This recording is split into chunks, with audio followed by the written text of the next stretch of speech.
Så spoler vi frem til, at jeg viser jer, hvordan man afslutter spørgeskemaet. På den sidste side er der plads til, at I kan skrive ting, I ikke har kunnet finde plads til i spørgeskemaet. Og det kan være hvad som helst, og I kan skrive lige så meget I vil. Hvis man er færdig med skemaet eller ønsker at stoppe udfyldelsen halvvejs, klikker man på afslut. Her får man så 2 valgmuligheder: delvis besvaret eller fuldstændig besvaret. Og hvis man for eksempel ikke er helt færdig med at udfylde skemaet, eller der er andre, der skal udfylde resten af skemaet, så vælger man delvis besvaret. Så gemmer systemet besvarelsen. Og hvis der er andre, der skal gøre skemaet færdigt, kan man trykke Tildel opgave. Så sender Busted en påmindelse til dem om opgaven. Den klikker jeg væk igen. Jeg vælger, at jeg er helt færdig med at udfylde spørgeskemaet og ikke ønsker at rette i besvarelsen, så jeg vælger fuldstændig besvaret. Så klikker man OK, og så lægger skemaet gemt ind under den pågældende borger. Når et skema er fuldstændig besvaret, kan I med det samme få en rapport over besvarelsen. Og det gør I ved at indberette skemaet. I går op i drop-down-menuen Genveje og vælger Indberetning. Og når man klikker på Indberetning, kommer man frem til denne side, hvor man skal vælge fanebladet SIP og DKM Social. Når du har klikket på fanebladet SIP og DKM Social, kan du se de udfyldte skemaer. Klik så derefter på Indberet, og klik ud for det skema, du ønsker at indberette, og klik derefter OK.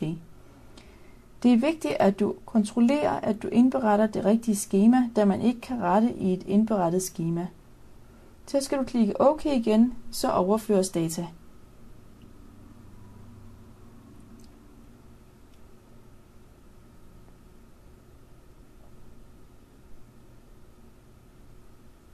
Indberetningen er nu gennemført, og for at få fat i rapporten går jeg ind i fanebladet SIP og DKM Social Rapport. Her finder du rapporterne for den pågældende borger.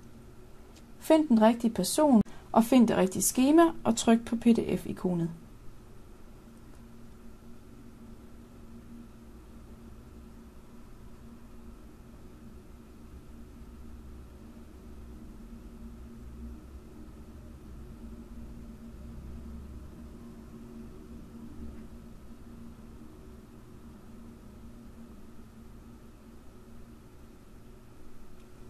Så kommer der en dialogboks, hvor jeg trykker OK.